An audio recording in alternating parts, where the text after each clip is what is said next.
Hi, it's Ed Magner from Portage, Michigan. I wanted to take a minute and update everybody to the latest changes and iterations that we've done to our Carrera Digital 132nd track that we've got in our basement here in the house in Portage. The track's 120 foot long, digital 132nd layout with a CU, a laptop for timing and scoring, running Bruce Youngling's HSS RMS software. We've got a dual pit lane. The track is wrapped around three sides of the basement, and I'll walk you through from the start finish here. We've got all of the accessories. We've got the start bridge, the timing and scoring tower. I've got 6 driver displays remotely mounted up in line of sight. Thanks to DW5555 for the suggestion on that. Thanks, Dave. We've added a bunch of scenery and signage here. Fit the control tower in, the Carrera control tower in. That was a little bit tricky. Added a bunch of borders that didn't have borders before. Kind of made some changes to my setup where we can have adjustable inner fence, outer fence, Lexan strips for tuning the lanes, if you will. A second pit lane for the pace car. We've added a couple of the Carrera bridges, as well as some just general signage. A lot of that's from Royal in Minneapolis. Also added just signage all the way around the track on guardrails on the far ends of the borders.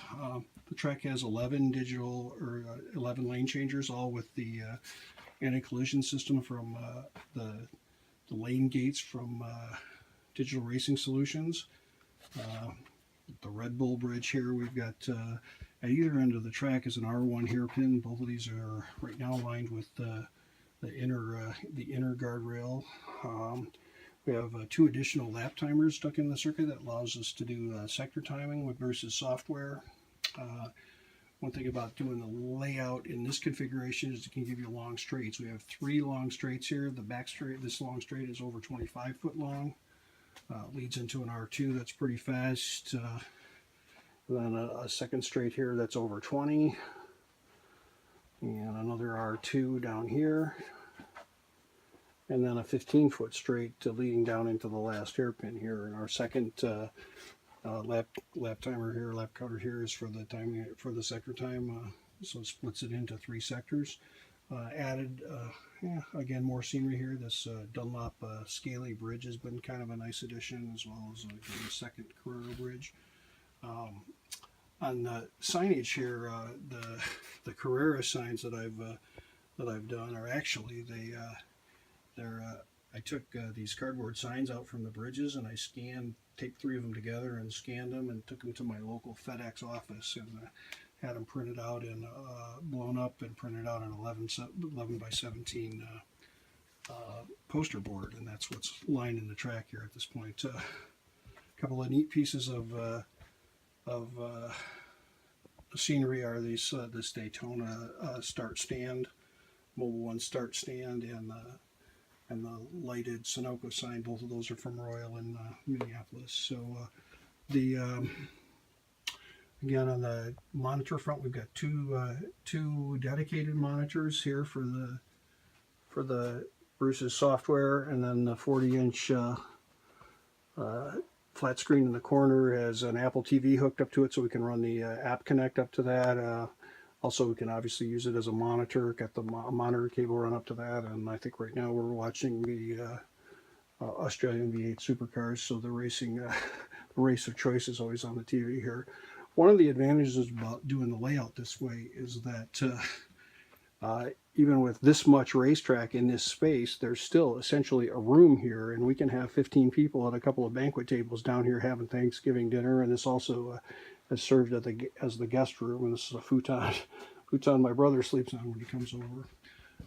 For those who haven't seen my space before, I got a bunch of memorabilia from race cars that I've worked on in the day job and or raced myself over the years. So it's a pretty diverse collection of Ed's Racing Museum here is what it is. Yeah, again, some more benefits of this track configuration is there's storage all the way around underneath it that's easily accessible. It's not too deep. The reach to any cars that are on the other side is pretty reasonable. It's 30 along the sides here. It's 30-inch reach across to the second lane.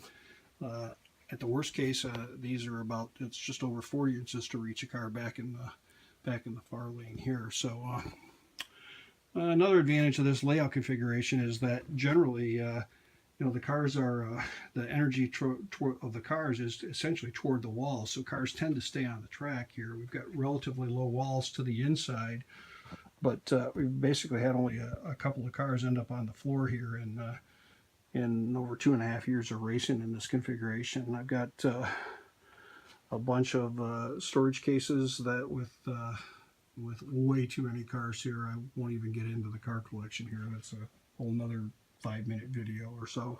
But anyway, just wanted to, there's lots of discussion on the forum right now about track configurations, and generally all of it seems to be around table size, though a big table stuck in the middle of the room. I just wanted to show that there's some alternatives to that for new folks of how you can set up to utilize your space and get a lot of track length for the table for the table size. So anyway, if anybody's interested, we're in stopping by and taking a couple of laps here. We're not far off from I-94 in Kalamazoo area in Michigan, and just a quick shout out to thank some folks here. The SCI forum guys have been great to work with. I wouldn't have gotten anywhere near this far without them.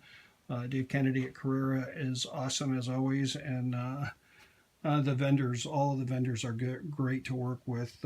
Carrera Slots, Bruce at Cincy Slots, just pretty much the greatest groups of people I've dealt with, and as well, I always have to thank my lovely wife Deborah for putting up with all of this insanity. So take care, Merry Christmas to everyone, and I hope you have a good holiday season and happy racing.